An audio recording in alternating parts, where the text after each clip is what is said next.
3 فلا مضل له ومن يضلل فلا هادي له ونشهد أن لا إله إلا الله وحده لا شريك له ونشهد أن سيدنا ومولانا محمدا عبده ورسوله صلى الله تعالى عليه وعلى آله وأصحابه وبارك وسلم تسليما كثيرا كثيرا. أما بعد، وأخرج أبو نعيم في الحلية عن عبد الرحمن بن حجيرة عن أبيه عن عبد الله بن مسعود رضي الله تعالى عنه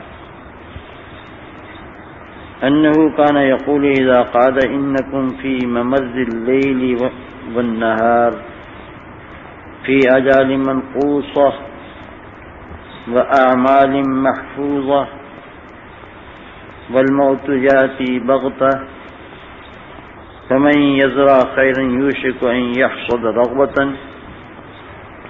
ومن يزرع شرا يوشك أن يحصد ندامة وَلِكُلِّ زَارِعٍ مِثْلُ مَا زَرَعَهُ لَا يَسْبِقُ بَطِيءٌ بِحِظِّهِ وَلَا يُدْرِكُ حَرِيصٌ مَا لَمْ يُقَدَّرْ لَهُ وَمَنْ أُعْطِيَ خَيْرًا فَاللَّهُ تَعَالَى أَعْطَاهُ وَمَنْ وُقِيَ شَرًّا فَاللَّهُ تَعَالَى وَقَاهُ. المتقون السادة والفقهاء قادة ومجالسهم زيادة. وأخرجه الإمام أحمد عن عبد الرحمن بن حجيرة عن أبيه عن ابن مسعود رضي الله تعالى عنه أنه كان يقول إذا قال إنكم فذكر مثله. وأخرج أبو نعيم في الحلية عن ابن مسعود رضي الله تعالى عنه قال ما منكم إلا ضيف وماله عارية والضيف مرتحل والعارية مؤداة إلى أهلها.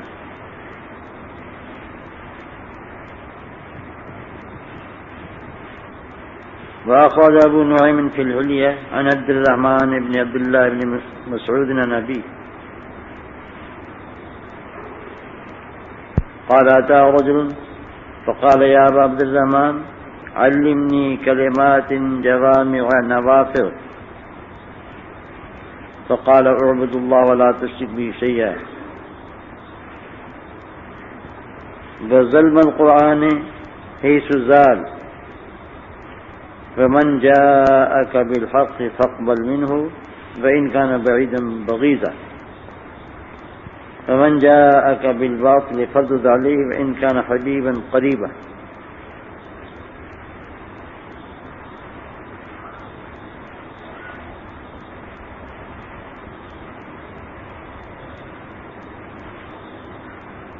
عبد الرحمن بن حجیرہ اپنے والد سے اور حضرت عبداللہ بن مسعود رضی اللہ تعالیٰ عنہ سے نقل کرتے ہیں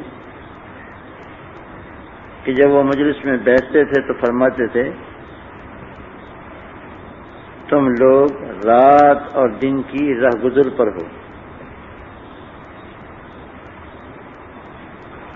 ان میعادوں میں جو دم بدم کم ہو رہی ہیں اور ان اعمال میں جو محفوظ کیے جا رہے ہیں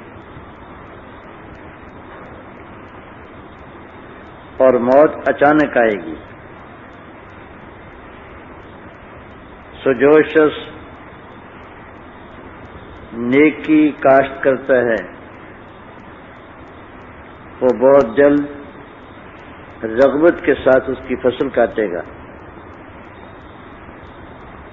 اور جو شخص برائی کاشت کرتا ہے وہ بہت جلد ندامت کے ساتھ اس فصل اٹھائے گا. کاشت کرنے والے کے لیے کاشتکار کے لیے وہی چیز ملے گی جو اس نے کاشت کی.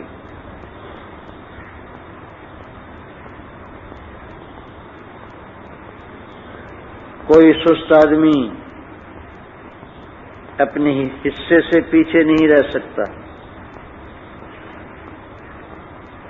اور کوئی حریص آدمی ایسی چیز کو نہیں پا سکتا جس کو اس کے لیے مقدر نہیں کی گئی۔ بس جس شخص کو بھلائی ملی ہو تو حق تعالی شانہ نے ہی اس کو عطا فرمائی ہے، اور جس شخص کو شر سے بچا لیا جائے بس اللہ تعالی نے ہی اس کو بچایا ہے۔ پرہیزگار لوگ سردار ہیں، فقہا قائد ہیں، اور ان کی مجلسیں علم و عمل میں اضافہ کرنے والی ہیں۔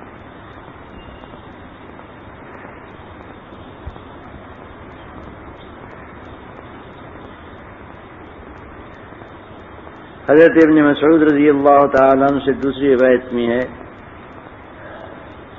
کہ تم میں سے ہر شخص مہمان ہے اور اس کا مال مانگے کا لیا ہوا ہے، اور مہمان کو کوچ کر جانا ہے اور مانگے کی چیز اس کے مالکوں کو واپس کر دی جاتی ہے۔ حضرت عبداللہ بن مسعود رضی اللہ تعالیٰ عنہ کے صاحبزادے حضرت عبد الرحمن نقل کرتے ہیں کہ ایک شخص حضرت کی خدمت میں حاضر ہوا، کہنے لگا ابو عبد الرحمن مجھے چند جامع کلمات جو نفع دینے والے ہوں سکھا دیجئے۔ فرمایا اللہ کی عبادت کیا کر،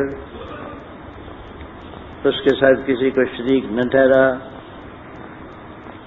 جدھر کو قرآن چلے ادھر چل، اور جو شخص تیرے پاس حق بات لے کر آئے اس کو قبول کر لے، خواہ وہ شخص کتنے ہی دور کا آدمی ہو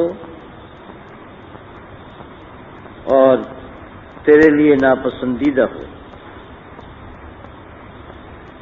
اور جو شخص تیرے پاس باطل کی چیز لے کر آئے اس کو اس پر رد کر دے، اگرچہ وہ کتنے ہی قریبی ہو اور کتنے ہی محبوب۔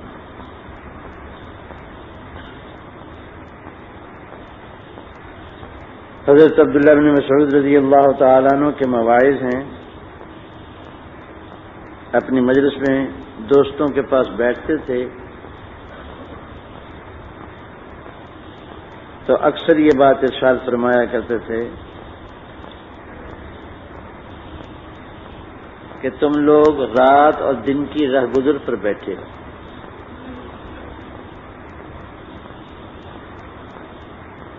رات اور دن تمہارے پاس سے ہو کر گزرتے ہیں،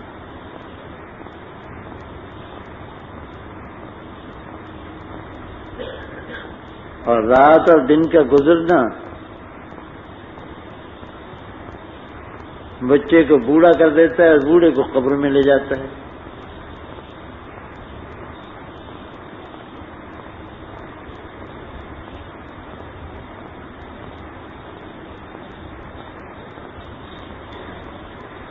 تم لوگ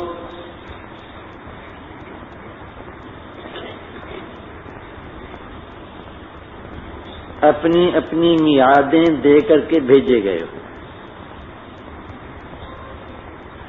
گن کر کے ہر ایک کو اتنے سال، اتنے مہینے، اتنے دن، اتنے گھنٹے، اتنے منٹ اور اتنے سانس گزارنے ہیں دنیا میں۔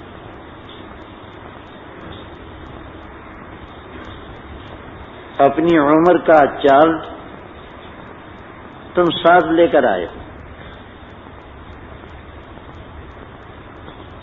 اس میں نہ ایک سانس کم ہو سکے نہ ایک سانس کا اضافہ ہو سکے۔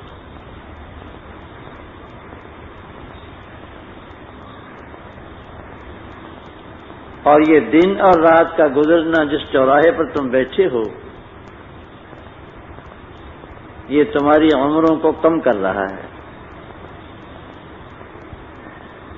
لمحہ بلمحہ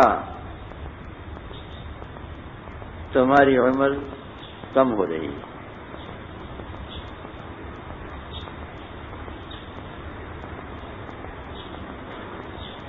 اور اس عمر کے اپنے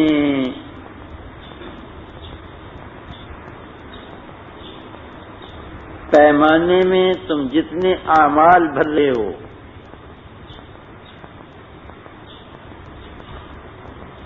وہ اعمال محفوظ کیے جا رہے ہیں.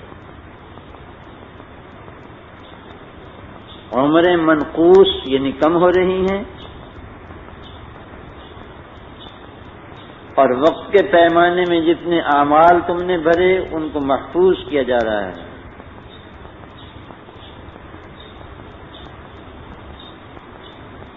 ہر لمحہ اور ہر وقت جو عمل تم کرتے ہو اس کا ریکارڈ قائم کیا جا رہا ہے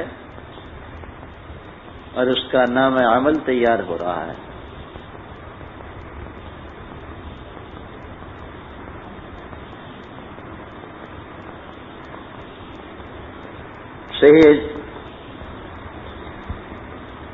صحیح حدیث میں ہے حضرت صلی اللہ علیہ وسلم نے فرمایا یتعاقبون فیکم ملائکۃ اللیل و ملائکۃ النہار.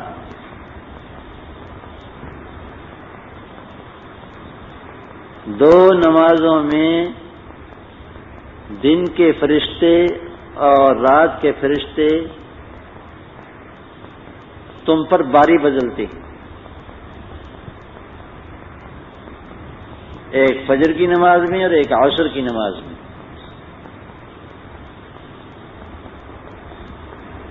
فجر کی نماز میں رات والے فرشتے بھی موجود ہوتے ہیں اور جن کو دن کی ڈیوٹی دینی ہے وہ بھی موجود ہوتے ہیں.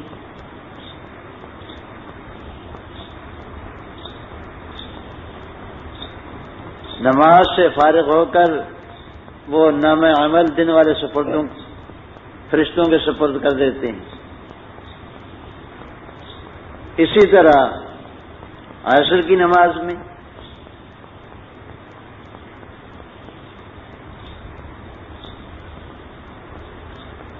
دن بھر جن فرشتوں نے ڈیوٹی دی وہ بھی موجود اور جن کی ڈیوٹی آئندہ رات کے لیے وہ بھی موجود. نماز سے فارغ ہو کر دن والے فرشتے رات والے فرشتوں کے سپرد کر دیتے ہیں اپنا نام عمل.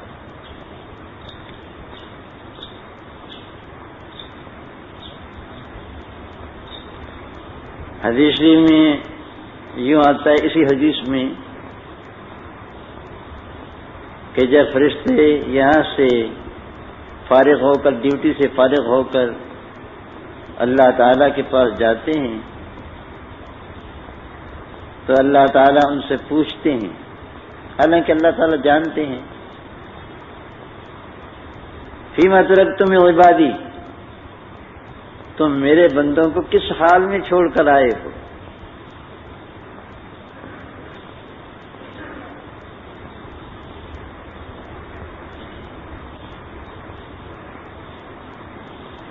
تو وہ کہتے ہیں جئناہم وہم یصلون وترکناہم وہم یصلون، ہم ان کے پاس گئے تھے جب بھی نماز پڑھ رہے تھے، جب چھوڑ کے آئے ہیں جب بھی نماز پڑھ رہے تھے.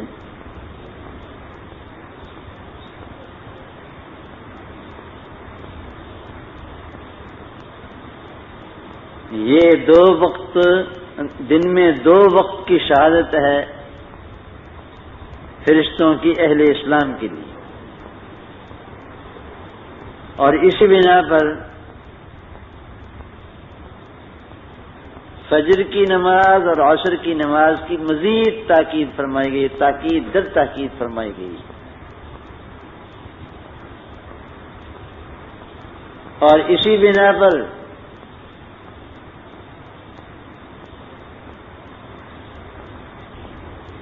جماعت کے اہتمام کو ضروری قرار دیا گیا ہے.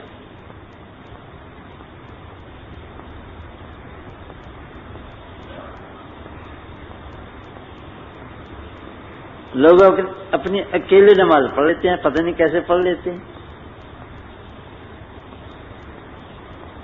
خدا نہ کرے کبھی اکیلے نماز پڑھنی پڑے، مجھے بڑی مشکل ہوتی ہے.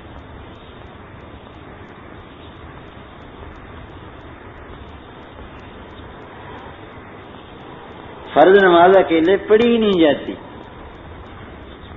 نفلیں تو چاہے 1 گھنٹہ پڑھتے رہیں،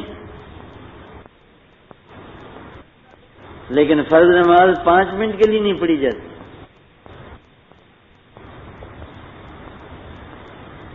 اکابر فرماتے ہیں کہ جماعت کی نماز ایسی ہے جیسے دعوت کا کھانا،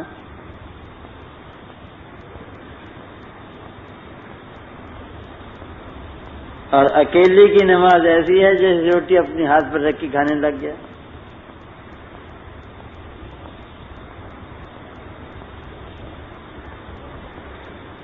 لا الہ الا اللہ. غرضے کے اعمال محفوظ کیے جا رہے ہیں، اچھے اعمال بھی، برے اعمال بھی. قرآن کریم میں فرمایا وَإِنَّ عَلَيْكُمْ لَحَافِظِينَ كِرَامًا كَاتِبِينَ يَعْلَمُونَ مَا تَفْعَلُونَ. اور بے شک تم پر مقرر ہیں کرامن کاتبین،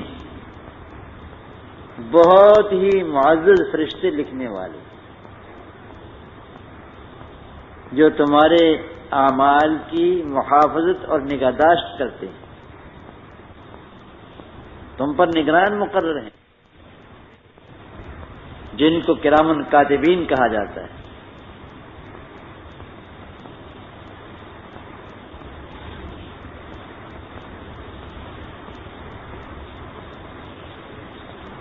یعلمون ما تفعلون، وہ جانتے ہیں جو تم چھپ کر کرتے ہو یا ظاہر طور پر کرتے ہو. ایسا نہیں ہو سکتا کہ تم کوئی عمل فرشتوں کی نظر بچا کر کر لو، فرشتوں سے نظر بچا کے کر لو کہ فرشتوں کو معلوم نہ ہو سکے.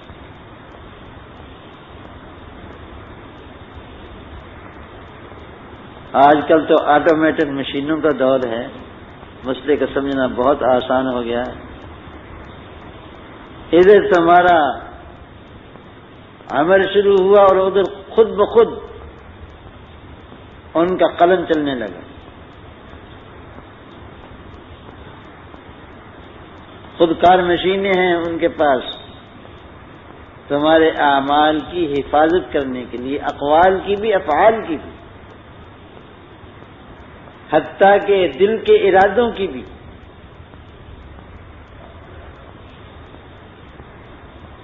وہ آتے ہی تم پر اپنے آلات لگا دیتے ہیں اور نگرانی کرنے لگتے ہیں.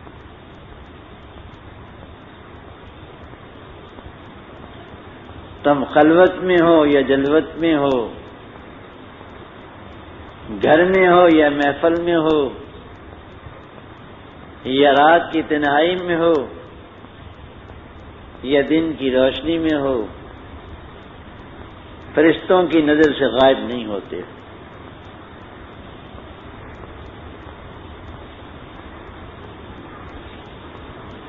تو تمہاری عمریں گھٹ رہی ہیں دم بدم، لحظہ بلحظہ، اور تمہارے جتنے بھی اعمال ہیں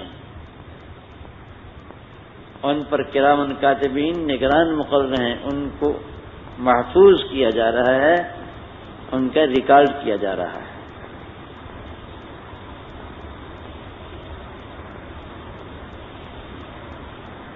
اور موت اچانک آ جائے گی.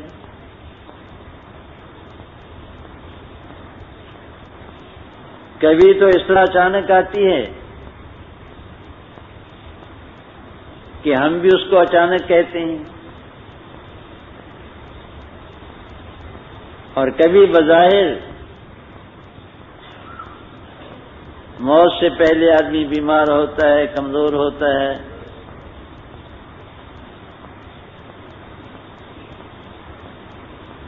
بالآخر اس کی زندگی کا چراغ گل ہو جاتا ہے. لیکن پھر بھی جب بھی موت آتی ہے ایسا لگتا ہے کہ غیر متوقع طور پر آ گئی.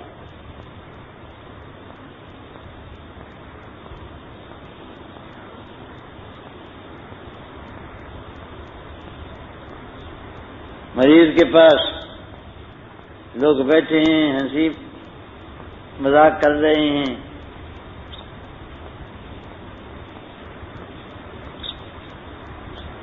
جو ہی کہ دم مسافر ہوا رونے لگے اسی مجلس میں بیٹھے. یہ اچانک کیا تبدیلی ہوئی؟ موت آ گئی اچانک.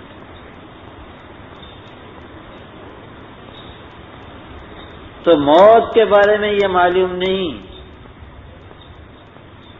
کہ کب آئے گی.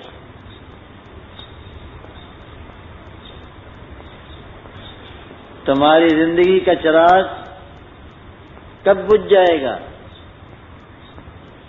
اور تمہارا نام عمل کب لپیٹ کر رکھ دیا جائے گا.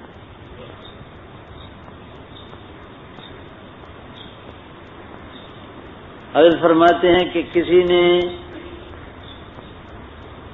خیر کو کاشت کیا تو اس کی فصل اٹھائے گا، کاٹے گا، اور کسی نے برائی کو کاشت کیا اس کو کاٹے گا.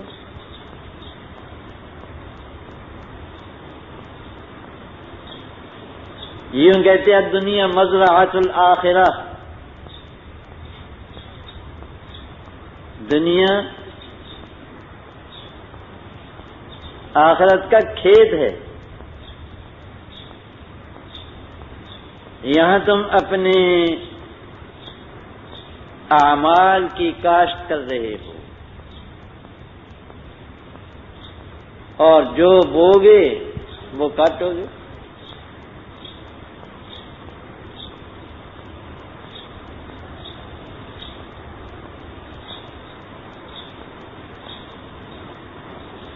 گندم از گندم بروید، جو ز جو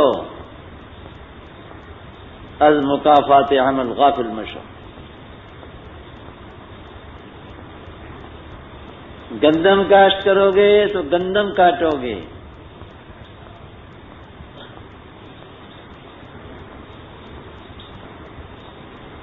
اور جو بیجو گے تو جو کاٹو گے. بہرحال میں جو کچھ بھی ملے گا وہ اپنا کیا ملے گا. یہ الگ بحث ہے کہ حق تعالی شانہ نیکی کو بڑھا دے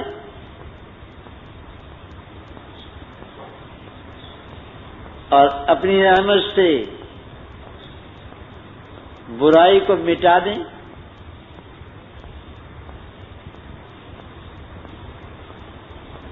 لیکن یہ اسی وقت ہوگا نا جبکہ نیکی کاشت بھی کی ہو.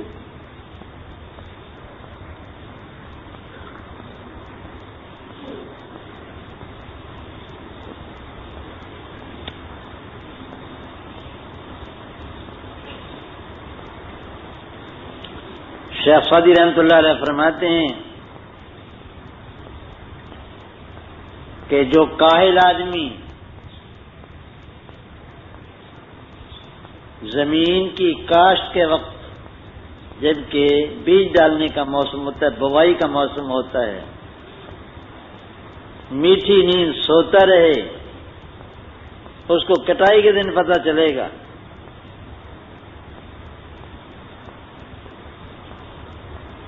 کہ میرے سونے کی کتنی قیمت پڑی.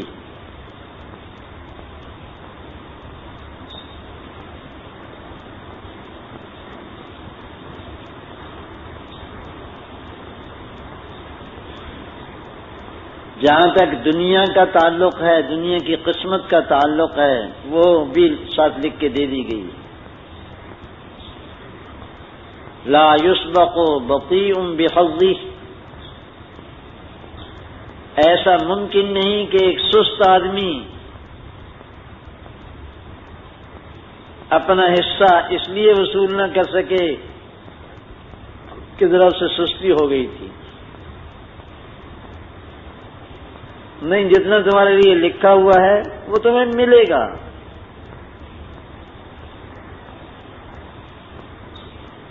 وَلَا يُدْرِكُ حَرِيصٌ مَا لَمْ يُقَدَّرْ لَهُ، اور کوئی حریص اور لپکنے والا آدمی ایسی چیز کو حاصل نہیں کر سکتا اور نہیں پا سکتا جو اس کے لیے مقدر نہیں. رزق مقدر سے ملے گا، تمہاری محنت سے نہیں. ہر چند کے محنت کرنے کا بھی حکم ہے.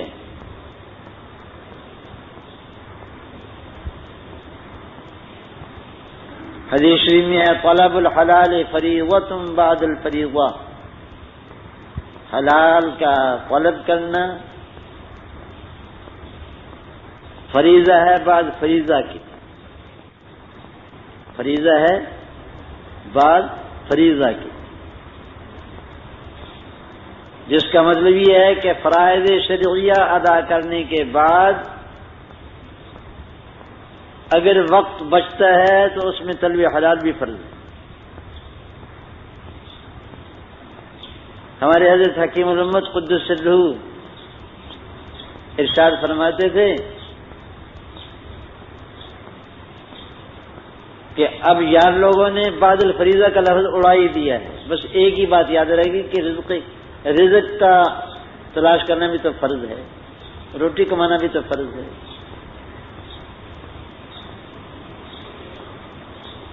تو ایک تو بعد الفریضہ کا لفظ حذف کر دیا،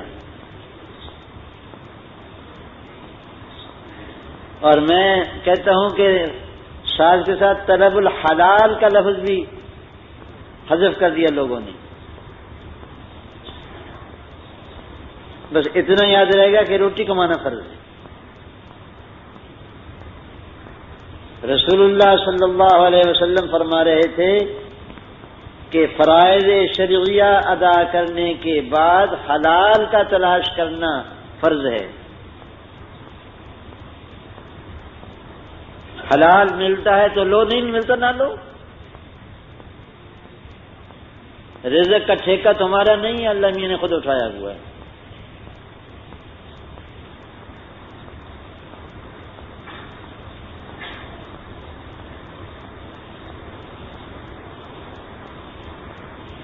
ہم لوگوں کی حرص نے اور طلب دنیا نے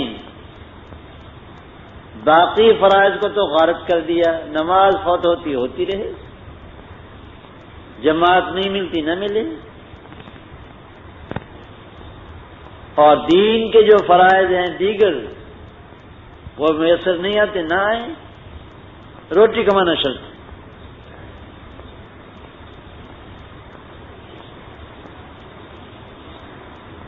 اور پھر حلال کی قید بھی ہم نے اڑا دی.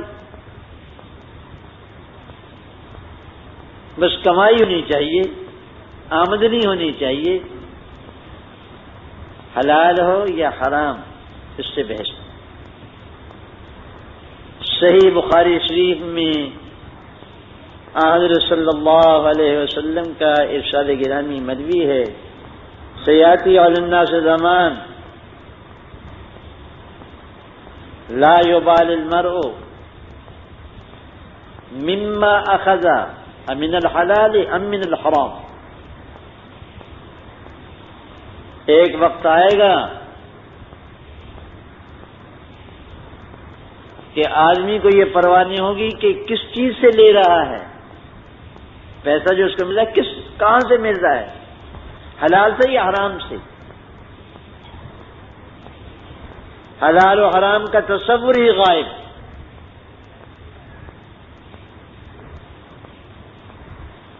حضرت حکیم الامت قدس سرہ ارشاد فرماتے تھے کہ نفس اور شیطان نے لوگوں کو یہ کہہ کر دھوکہ دیا ہے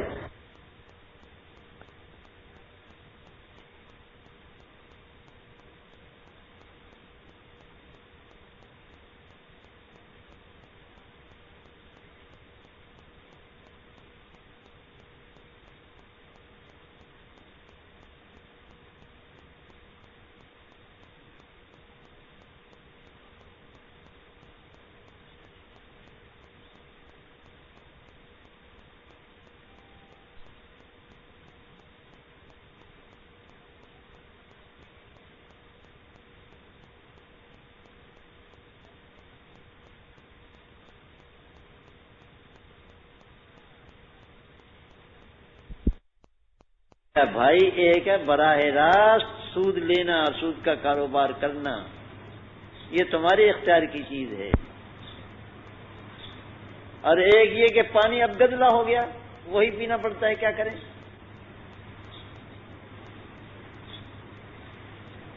سود کی آمیزش ہو گئی تمام چیزوں میں۔ رونے والے موجود ہیں، بیوی بچوں کے لیے رونے والے موجود ہیں، عزیز و اقارب کے لیے رونے والے موجود ہیں، لیکن امت کے لیے رونے والے نہیں۔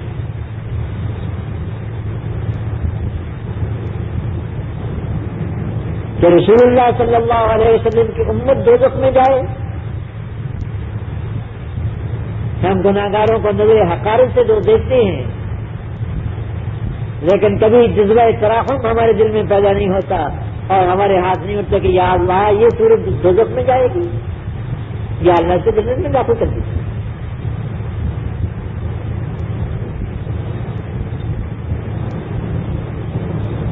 امت کے لیے مانگنے والا رسول اللہ صلی اللہ علیہ وسلم کو محبوب ہے، اور جو رسول اللہ صلی اللہ علیہ وسلم کو محبوب ہے وہ اللہ کو محبوب ہے۔ اس لیے کہ امت کی نسبت رسول اللہ صلی اللہ علیہ وسلم کے ساتھ ہے۔ امت کے لیے مانگنے والا تو حقیقت میں رسول اللہ صلی اللہ علیہ وسلم کے لیے مانگ رہا ہے۔ اللہ امت کے جتنے نیک بزرگ اور صلحاء گزرے ہیں ان کے درجات بلند کرا، اور یا اللہ امت کے جتنے گناہگار ہیں اپنے مقبول اور نیک بندوں کے طفیل میں ان کی بخشش فرما۔ بس ختم، سارے آ گئے۔ تمہاری کوئی دعا اس سے خالی نہیں ہونی چاہیے۔ ربنا اغفر لنا ولاخواننا الذين سبقونا بالایمان ولا تجعل في قلوبنا غلا للذين آمنوا ربنا انك رؤوف رحيم۔ یہ اللہ تعالیٰ نے بعد میں آنے والوں کو دعا سکھائی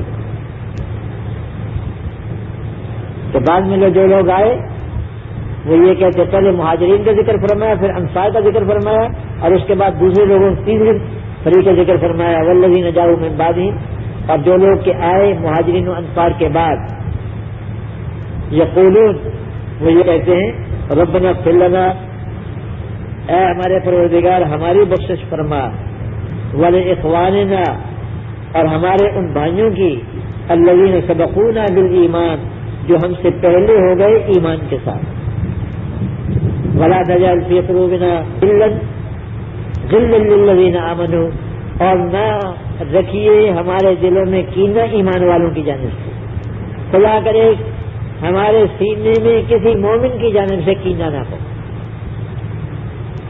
بغض دشمنی اور عداوت اللہ کے دشمنوں سے ہو، اللہ کے دوستوں سے، کسی اللہ کے دوست سے ہمارے دل میں بغض اور کینہ نہ ہو۔ ربنا انک رؤوف الرحیم، اے ہمارے پروردگار تو بہت ہی بخشنے والا، شفقت کرنے والا، بہت ہی رحم کرنے والا۔ دوسری بات جس کی طرف میں خاص طور سے متوجہ کرنا چاہتا ہوں اور میں اس میں کمی محسوس کرتا ہوں، وہ قرآن کریم کی دعوت ہے۔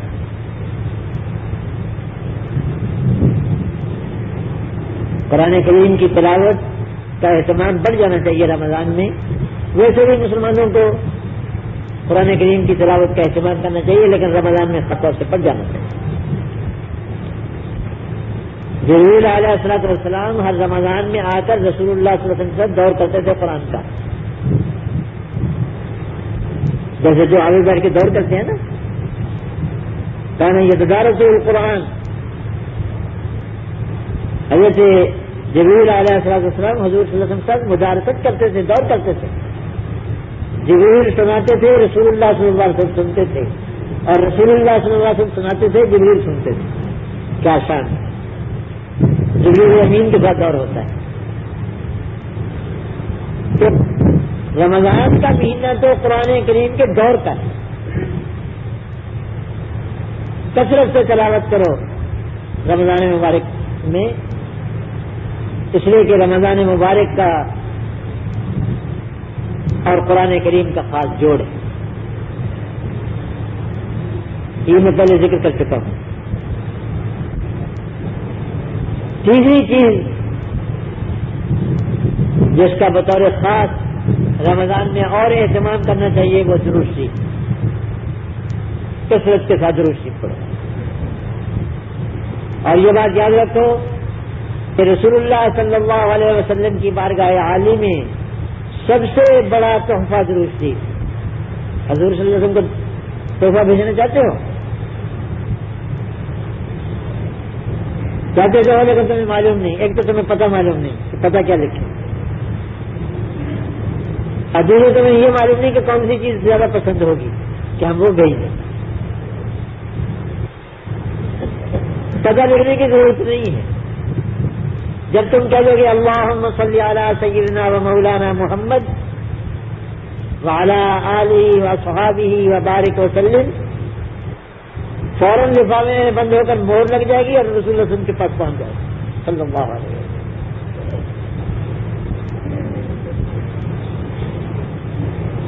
من صلی علی قبری سمعتہ ومن صلی علی نائیا ابلغتہ. فرمایا گیا ہے کہ جو شخص میری قبر پر آ کر مجھے سلام کہے، صلاۃ پڑھے، درود شریف پڑھے، میں اس کو اپنے کانوں سے سنتا ہوں. سبحان اللہ، کیا شان.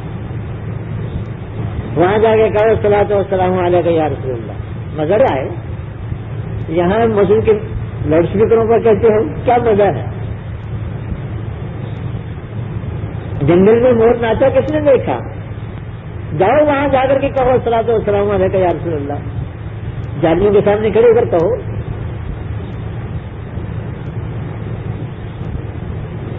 جو شخص میری قبر پر سلام کہے، صلاۃ بھیجے، درود بھیجے، سمعتہ میں خود سنتا ہوں. ومن صلی علی نائیا، اور جو شخص کے دور سے سلام کہے یا درود بھیجے، ابلغتہ وہ مجھ کو پہنچا دیا جاتا ہے. ایک اور حدیث میں فرمایا کہ ان للہ ملائکۃ سیاحین، اللہ تعالیٰ کے کچھ فرشتے اس کام پر مقرر ہیں کہ وہ زمین میں پھرتے رہتے ہیں، اور میری امت کا جو شخص جس وقت بھی درود پڑے وہ فوراً لے کر مجھے پہنچاتے ہیں. لیجیے پتہ میں نے بتا دیا. ایڈریس کیا لکھو گے؟ یہ میں نے بتا دیا. تحفہ بھی بتا دیا کہ سب سے زیادہ محبوب ترین تحفہ حضرت صلی اللہ علیہ وسلم کی بارگاہ عالی میں درود شریف کا ہے. لیکن پھر وہی بات، میں نے ایک بزرگ کا مکاشفہ ذکر کیا تھا نا، آپ کو یاد ہوگا. ابھی گزشتہ جگہ ایک بزرگ نے مکاشفے میں دیکھا رسول اللہ صلی اللہ علیہ وسلم کی زیارت ہوئی. پوچھا یا رسول اللہ، آپ بعض لوگوں سے زندگی میں منہ پھیر لیتے، ادھر سے آ کر کے سلام کیا، ادھر منہ پھیر لیا، ادھر سے آ کر کے سلام کیا، ادھر منہ پھیر لیا. تو جو داڑھی منڈے آ کر کے آپ کے روضہ اطہر پر سلام پیش کرتے ہیں، آپ ان کے سلام کا جواب دیتے ہیں؟ پر میں ان کے سلام کا جواب نہیں دیتا. مقبول نہیں ہے، مردود ہے. حضور صلی اللہ علیہ وسلم کی سنت اور طریقے کی مخالفت کرنے والے کا درود بھی مقبول نہیں ہے، سلام بھی مقبول نہیں.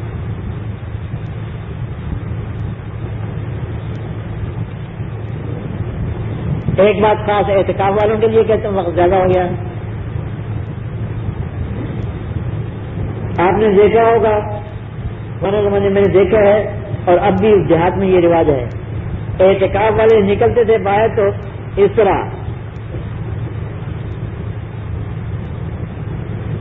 یعنی گھونگھٹ نکال کر نکلتے تھے، چہرے پر کپڑا ڈال کر نکلتے تھے. یہ کوئی مسئلہ نہیں ہے شریعت کا، لیکن اس میں ایک مصلحت تھی.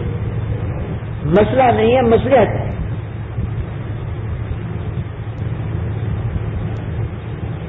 وہ یہ کہ اللہ تعالیٰ نے یہ دو کیمرے لگا رکھے ہیں جن کو آنکھیں کہتے ہیں، اور یہ فٹافٹ تصویریں کھینچ کھینچ کر کے دماغ کو پہنچاتے رہتے ہیں. اور انہوں نے تصویریں کھینچ کھینچ کر ہمارے دماغ کو کباڑ خانہ بنا دیا ہے.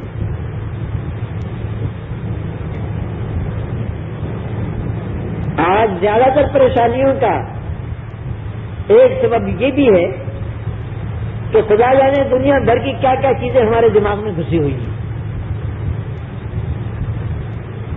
حضرات صوفیہ چلہ کشی کرواتے ہیں، مخلوق سے بول چال بند کروا دیتے ہیں،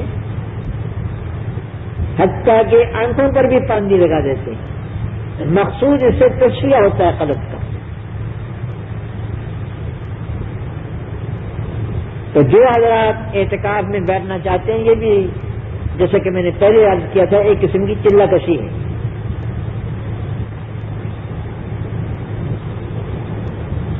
وہ اس بات کا خاص طور سے اہتمام کریں.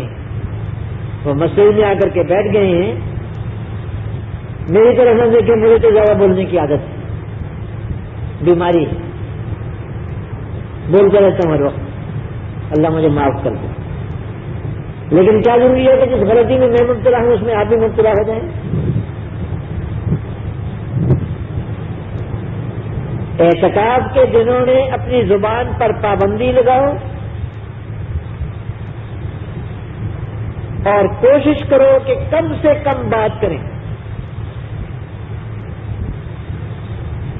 اللہ کا ذکر، تلاوت، درود شریف، اس کے لیے زبان کو استعمال کرو جتنی ہوتی ہے، جس چیز میں تب و تاب ہے، طاقت ہے.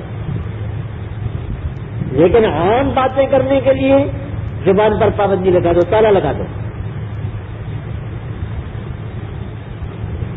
ضرورت کی بات کرو، ممانعت نہیں، بے ضرورت بات نہ کرو، خاموشی.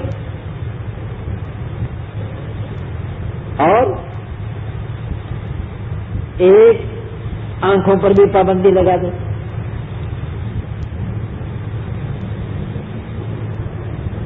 اس کیمرے کا بٹن بند کر دو اعتکاف میں. پھر دیکھو کہ قلب میں تصفیہ کی کیفیت پیدا ہوتی ہے، یعنی صفائی پیدا ہوتی ہے یا نہیں. اللہ تعالیٰ توفیق عطا فرمائے. اس دفعہ بھائی باہر کے حضرات بھی تشریف لا رہے ہیں کچھ اعتکاف کے لیے.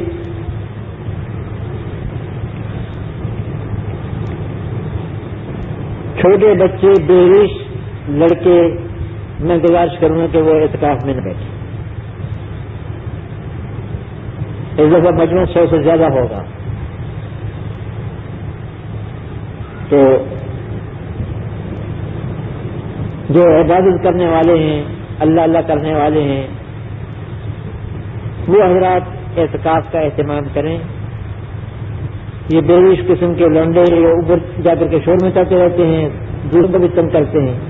بہتر ہوگا کہ یہ اعتکاف میں نہ بیٹھے. میں مشورہ دے سکتا ہوں، حکم تو نہیں دے سکتا.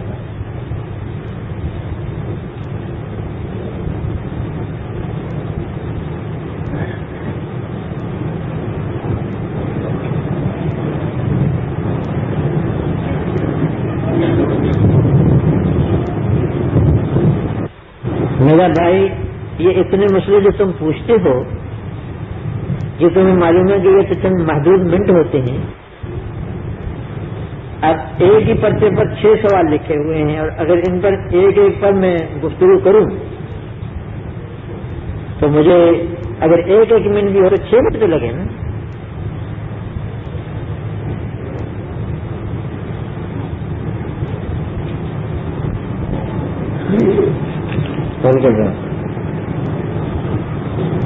کیا چیزیں نہیں ہیں؟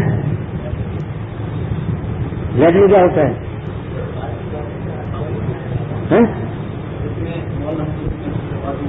کس دکان کا کھلا ہوا لیٹر؟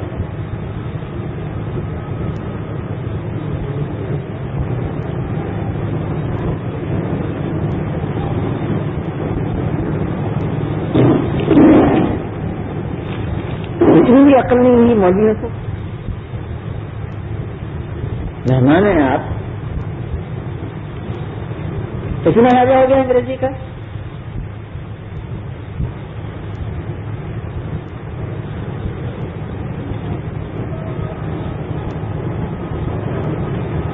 ہاں بھائی، یہ ایک مسئلہ پوچھا ہے کہ عورت کی امامت کر سکتی ہے؟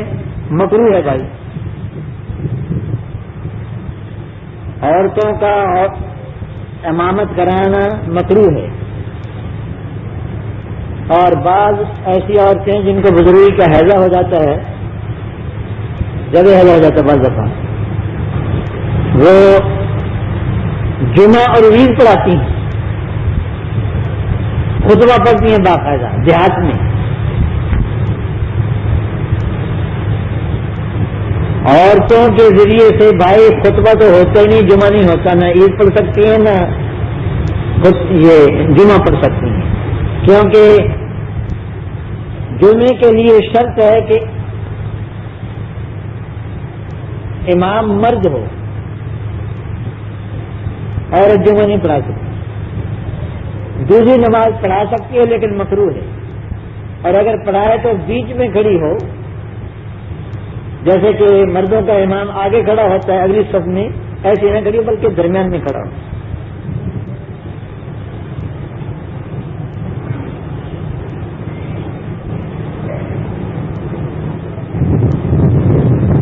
یہ ایک ہی سوال بہت ہے بھائی.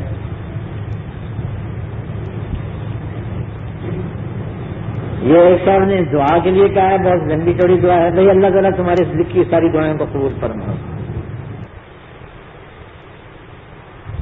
من الشيطان الرجيم. بسم الله الرحمن الرحيم.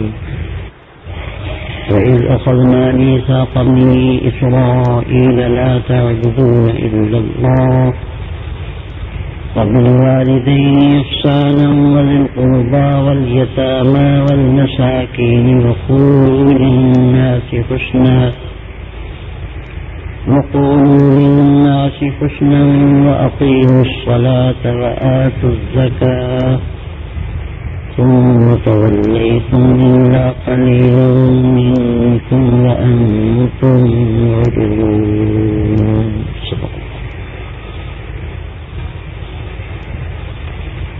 وَإِذْ أَخَذْنَا مِيثَاقَ بَنِي إِسْرَائِيلَ، اور جب ہم نے لیا پختہ عہد بنی اسرائیل سے، لا تعبدون الا اللہ، کہ تم عبادت نہیں کرو گے کسی کی اللہ کے سوا، وبالوالدین احسانا، اور ماں باپ کے ساتھ حسن سلوک کرو گے، وذی القربی، اور قرابت والوں کے ساتھ، والیتامی، اور یتیموں کے ساتھ، والمساکین، اور مسکینوں کے ساتھ، وقولوا للناس حسنا، اور کہو لوگوں سے بھلی بات، وأقیموا الصلاة وآتوا الزکاة، اور قائم رکھو نماز اور دیا کرو زکات. ثم تولیتم، پھر تم نے روگردانی کی، الا قلیلا منکم، سوائے تھوڑے آدمیوں کے تم میں سے، وانتم معرضون، اور تم ہو ہی پہلے سے ہی کرنے والے.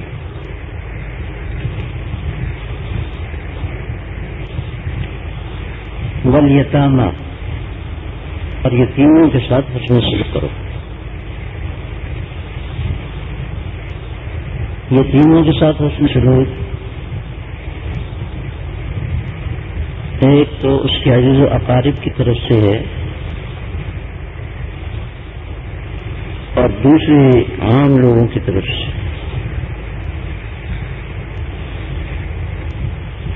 یتیم کے عزیز و اقارب جن کے قبضے میں ان کا مال ہے، یتیم کا مال ہے، ان کی طرف سے حسن سلوک یہ ہے کہ اس کو ایذا نہ پہنچائیں،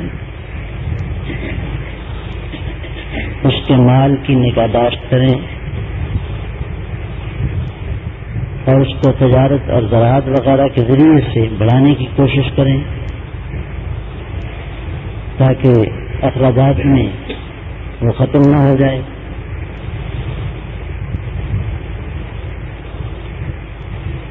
کی تعلیم و تربیت کا اہتمام کریں، خوراک پوشاک کا بھی، تعلیم و تربیت کا بھی،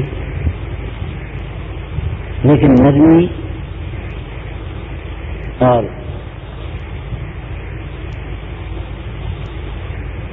حسن سلوک کے ساتھ شدت اور سختی نہ کریں. اور عام لوگوں کے لیے یتیم کے ساتھ حسن سلوک یہ ہے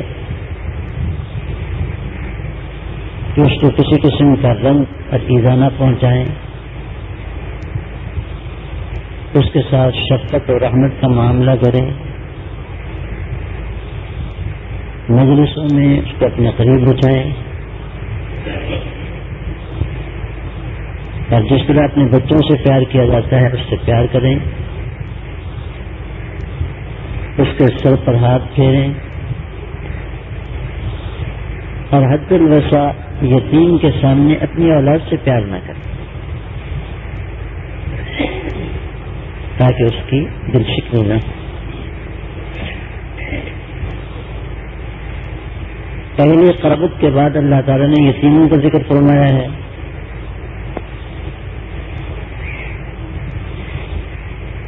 اس لیے کہ اہل قرابت کی قرابت تو نسبی ہوتی ہے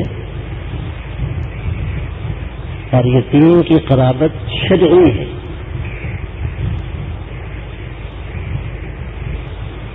جس شخص کے سر سے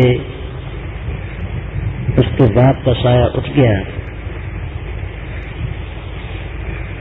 وہ پدری شفقت سے محروم ہے. اس کا تدارک کرنے کے لیے حق تعالی شانہ نے لوگوں کو حکم دیا کہ اس کے ساتھ پدرانہ شفقت کریں. جیسی باپ کی شفقت ہوتی ہے تمام کے تمام لوگ اس کے ساتھ ایسی شفقت کا برتاؤ کریں تاکہ اس کے بے باپ ہونے کا کچھ تدارک ہو سکے، اور اس کے ساتھ بھی ایسے ہی معاملہ کریں جیسا کہ اہل قرابت بلکہ جیسے اپنے بچوں سے کیا جاتا ہے. تو کیونکہ اس کا تعلق اور اس کی قرابت اللہ تعالیٰ کے حکم کی وجہ سے ہے اس لیے اس کو قرابت شرعیہ کہتے ہیں.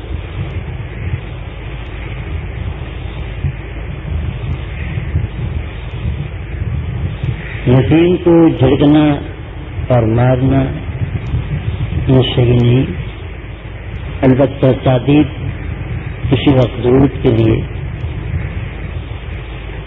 اور مناسب انداز میں اس کا گھرنا جھڑکنا بھی جائز ہے، لیکن اس کی مصلحت کے لیے.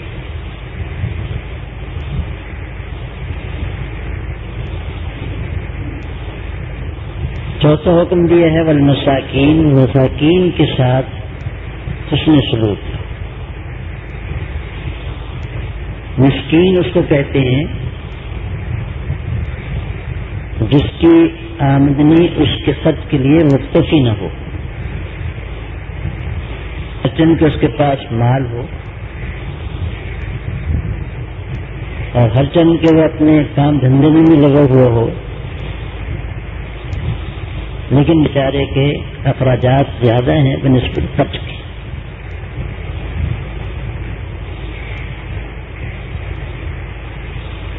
حضرت موسیٰ اور حضرت خضر علیہ السلام کے قصے میں اللہ تعالی نے ذکر فرمایا ہے کہ جب حضرت خضر علیہ السلام نے کشتی توڑ دی تھی اور موسیٰ علیہ السلام نے اس پر نکیر فرمائی تھی، تو اس کے بارے میں حضرت خضر علیہ السلام نے یہ وضاحت کی وَأَمَّا السَّفِينَةُ فَكَانَتْ لِلْمَسَاكِينَ يَعْمَلُونَ فِي الْبَحْرِ. اور یہ جو کشتی تھی یہ چند مسکینوں کی تھی جو کہ دریا میں کام کرتے تھے، اور ان کے پاس کشتی بھی ہے اور وہ اپنے کام میں بھی لگے ہوئے ہیں، ضرورت کماتے ہوں گے. اس کے باوجود اللہ تعالی نے ان کو مساکین فرمایا، یعنی انہیں کام دھندہ ہے لیکن وہ اتنا نہیں کہ ان کی ضروریات کے لیے کافی ہو، اس لیے مسکین۔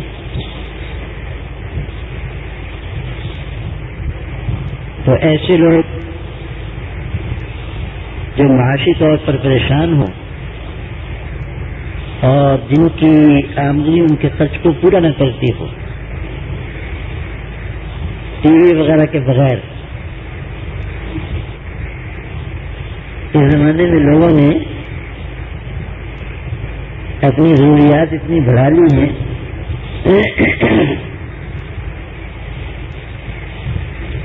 کہ ان کی آمدنی پوری نہیں ہوتی، تعیشات کا اور لغویات کا اعتبار نہیں، ضروریات کا اعتبار ہے۔ جس شخص کی آمدنی اس کی ضروریات کے لیے کافی نہ ہو، وہ مسکین ہے اور اس کے ساتھ حسن سلوک کیا جانا چاہیے، یعنی جہاں تک ممکن ہو اس کی مالی اعانت کی جائے۔ اور جو بالکل ہی فقیر ہو تو اس کے پاس کچھ نہ ہو تو ظاہر ہے کہ وہ زیادہ مستحق ہوگا حسن سلوک۔ اس لیے مساکین کو ذکر فرمایا، یہاں فقراء کو ذکر نہیں فرمایا کہ ان کا حکم خود بخود معلوم ہو جائے گا۔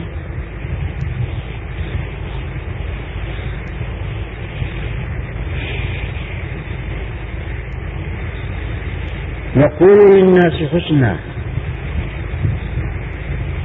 اور کہو لوگوں سے بھلی بات۔ جب بھی کسی سے بات کرو تو بھلی بات کہو، اور اس کی بہت سی صورتیں ہیں۔ ایک صورت یہ ہے کہ اگر وہ مسلمان ہو اور اس کو سے سامنا ہو تو اس کو السلام علیکم کہو، اور اگر وہ السلام علیکم کہے تو جواب میں الفاظ کا اضافہ کرو، السلام وعلیکم السلام ورحمۃ اللہ۔